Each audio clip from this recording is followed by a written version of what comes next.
गांव की गंदगी शहर में फैलाने क्यों आए हो? मालकिन, जिसे आप गंदगी कहती हो, अगर ये न होती तो आपकी खुशबू को कोई न पूछता। मत भूलो, इसी गंदगी के सहारे ये महल और चौबारे हैं, आपकी शान और मान है। हम गरीब न होते तो आपको भी कोई धनवान न कहता। लड़की अपनी गरीबी के लिए हमें क्यों दोष देती है? छोटे बड़े तो भगवान ने बनाए हैं। हाँ, उसी ने इतनी बड़ी जमीन बनाई है, उसके एक टुकड़े पर उगाने के लिए हमारा नाम लिख दिया और खाने के लिए आपका।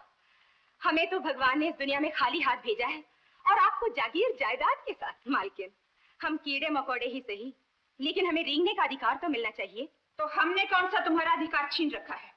अगर तुम लोग हमारी जमीनों पर काम करते हो तो उसके बदले में हम भी तुम्हें पालते पोसते हैं, अपनी फसलों का हिस्सा देते हैं। इज्जत और प्यार से हिस्सा थोड़ा कम भी मिले तो हमें कोई शिकायत नहीं, लेकिन मालकिन जी, विजय बहादुर ने हम गरीबों के लिए जीना मुश्किल कर दिया है।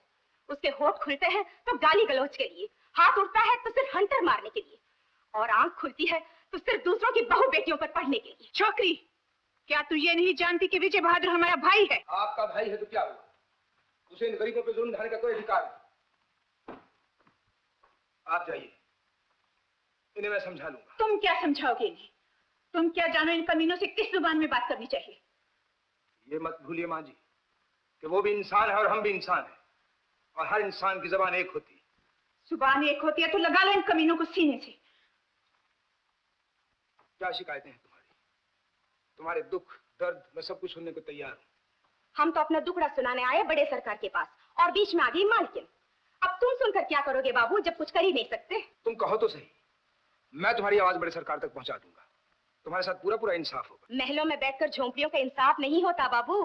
किसी का दर्द जानने के लिए दर्द खरीदना पड़ता है, किसी की भूख प्यास का अंदाजा लगाने के लिए भूखा प्यासा रहना पड़ता है। रईसी की चादर ओढ़कर टाट और बोरिए के सपने नहीं देखे जाते बाबू। अगर हमारी हालत जानना चाहते हो तो उस नरक में रहकर देखो जिसकी नींव पर तुम लोगों ने अपना स्वर्ग बना रखा है। कौन क्या कर सकता है ये तो वक्त बताएगा, मगर तुम्हारी तकलीफें क्या है ये तो बताओ। सुनकर शायद यकीन न हो,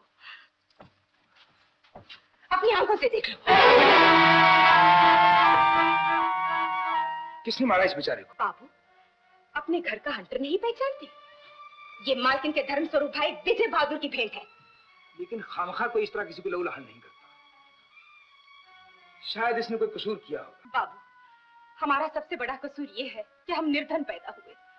दूसरा कसूर ये है कि हमें विजय बहादुर जैसा मालिक मिला। और तीसरा कसूर ये है कि जब हमारी गर्दन पर छुरी फिरती है हमारे मुंह से छींक निकल जाती है। बस बस बस बस, मेरी आप लोगों से विनती है, आप गांव वापस चले जाइए। मैं आपको यकीन दिलाता हूं सब ठीक हो जाएगा।